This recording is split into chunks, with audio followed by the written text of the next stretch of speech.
So who am I? My name's Tony Ridley, for those who are not familiar. I'm a professional security expert working in the business intelligence and also internet marketing, online reputation management, and I run and own and operate a internet social media management company. So where this was spawned was from my expertise in the collection and analysis of security related information. Over time, we found a number of clients and organizations wondering, well, how did you come across that information? How do you verify it? And increasingly, we were using social media and internet analysis processes. So that's how we got into internet marketing. And now we're a preferred provider for a number of large chains of businesses around the world, and we have a number of discrete clients that we do this in terms of the collection and distribution for intelligence products and services, as well as being a security professional. My pedigree and background comes from many years working in commercial security and a significant length of time in the military as prior to that. And in terms of how we distribute, and for those who are unfamiliar with that squiggly looking square on the left hand side, that's a QR code. So you can scan that with your phone, you can take a snapshot of it later, and my contact details will go straight into your phone. These are one of the many ways in terms of how social media is now being able to capture and distribute information, and anyone can create these types of tools. So moving right along, and notwithstanding, as we had before when we did the sound check, if you've got any questions or any insights or comments, please feel free to add them in the chat box as we go along. Today's session will be pretty fast-paced, in case you weren't aware of that already. But I will endeavour to answer a number of those questions. I'm sure we won't get to all of them, but over time we will follow up and come back to those that we just couldn't address in this particular session. So the disclaimer, the word of warning to begin with. This is an advanced session. This is not just for the beginners. Now, I know a number of you are just interested for the first time. By all means, you may come back and look at the recordings. You may do a number of other sessions, but this will be an advanced session. And this is content, purely content only. All of the internal issues and the bureaucracy, and we can't access YouTube from within the office, and we have a blog policy, that's your problem, not mine, to be honest. We're going to cover the issues and the processes and educate and cover off on an advanced level for all of you, how you implement it, how you have access to it, how you then implement it within your own organizations is a case-by-case scenario. We're going to focus on education and knowledge transfer rather than the limitations that many of you are currently facing with your lack of understanding or draconian policies and procedures that you may have in place. And the reality is many organisations are kidding themselves as well. They may have these policies in place, but many of you have mobile phones being brought into the workplace that you don't control, and trust me, most of your employees are accessing social media through their phones. So what we're going to cover off on is research, how to conduct it, what it's used for, some of the tools available, monitoring and surveillance of information, trends, activities, the management of all of these activities and resources, the implementation, and what the professionals do. Some of the insights into the tips, the tricks of the trade, and how you can better implement some of your programs if they're currently underway, or where to start if you're endeavouring down this path for the very first time. So we really can't start until we look at search engines and we start to understand what a pivotal role search engines and the information and the aggregation of data plays in the online process. When it comes to research, search engines for many is the first point of call, and the bigger and the more popular search engines are different to the smaller and up and comings and the distributions of who's doing what and where. But you really do need to understand how the search engines can be optimized, how marketers are using the process, and how to filter the trash and treasure when it comes to the results associated with search engines. They can be a powerful tool, but the reality is for many, they simply don't maximize it. They get on and they type in a keyword and they think all the results are going to be universal, they're the best results, and many, less than 5%, even bother to go past the first page of a Google result, as it turns out anyway. So one of the first things you need to understand is that most of the search engines have been monitoring and capture the information that people have been typing into the search engines for a long time. And I won't, again, touch on the bureaucracy or the concerns around personal information and all those sorts of things, but more often than not, the search engines are in the business of matching solutions with questions. So it's vitally important for them to understand how to best interpret or understand what clients are looking for when they come to their tools, being the search engines. So if you look at number one in the top left there, keyword tool, we have the keyword research tool by Google, which is provided as part of their AdWords campaign. This is great for intelligence collection, not only from a marketing perspective, but for security, for crisis communications, emergency trending, and also understanding what the social demographics are talking about. So we get a benchmarking, we get empirical data.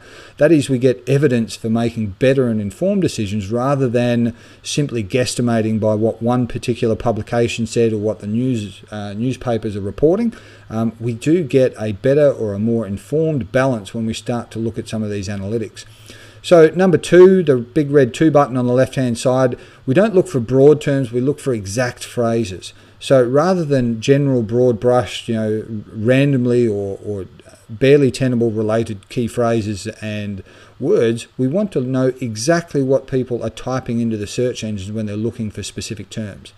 Number three is the keyword or phrase. So whether it be a country, a location, an event, your own company, and even your own name, you can type that in and then it will go through and it will start to aggregate and identify synonyms and popular related terms.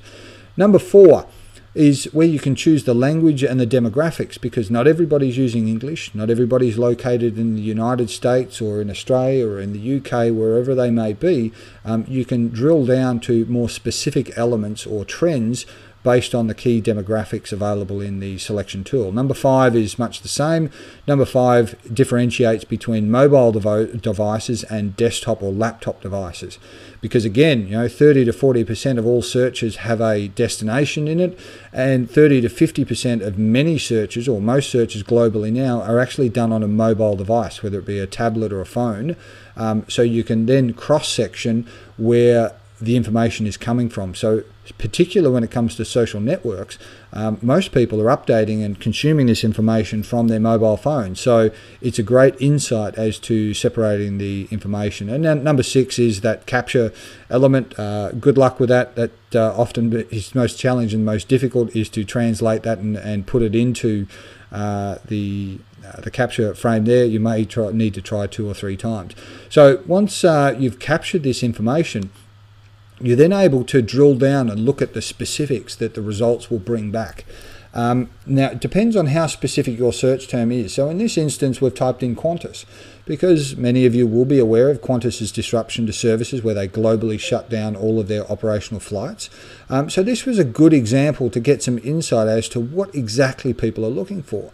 So point 1 at the top is where we've got Qantas. Point 2 is where we've got the exact word typed in. Now, you'll notice number 3 there is where the competition rate. So the competition for a Qantas-related term is actually quite low. Now, what that means from a marketing perspective, this is the type of campaign that you would go after and you have the opportunity to influence, because no one else is marketing or advertising Qantas other than Qantas. The problem with this is, and this is a note for all organisations and individuals, is if the competition is low, then a community, whether they be bloggers or whether they be news services, can influence the outcomes of the search engines. That is, that if they use this particular phrase or this particular name, then if they're aggressive, popular or skilled enough, they can actually dominate and overtake the name or the website associated to that particular brand. So if you're typing this in and you think the top 10 results are contained or controlled by the organisation, you need to think again. Over time, or in a very short period of time, the company or the keyword themselves may even be pushed from the first page. Number 4 shows us the monthly search volumes. So globally, about 1.5 million search terms for Qantas, just the Qantas word itself. And then number 5, we'll see some of the more derivatives or related terms. So we've got Qantas, Qantas Airlines, Qantas Jet, Qantas Air, status, flights, all sorts of things, frequent flyers. And then number 6 there, you'll see Qantas Airlines. So we can see very low competition for Qantas Airlines with nearly 33,000 searches globally. So that's a significant, on a monthly basis, I might add. So that's a sizable volume. The reality is most organisations don't even realise this basic fundamental process of understanding what people are looking for and targeting these keywords, or getting some insight into what people are actually looking for, because it's from here that we can reverse engineer, or we can implement a number of baseline metrics to determine how popular certain trends are, or how popular or voracious the conversations are on our products and services. So it always helps to begin with the relevant outlook. Now, the other thing to understand too is the difference between professional or technical terms and more layman terms. So what might make technical sense to you, and internally it's quite a popular abbreviation or term, it may not be what the general public, or certainly the social audience, is actually referring to. So whilst you may be focusing on abstract terms and technical references, for the general layman and your general audience, they could be simply typing in different words. They may even misspell it. They may abbreviate it. There's a number of derivatives that this can also help you identify to isolate these key trends. But it should start from your keyword understanding, and then creating a list and a target focus, because at the end of the day, this all comes down to the two basic principles of English and mathematics. English, what is it that they're talking about? And language, I should say, in general terms. What is the word or the content that they're talking about, and how often does it and frequently does it occur?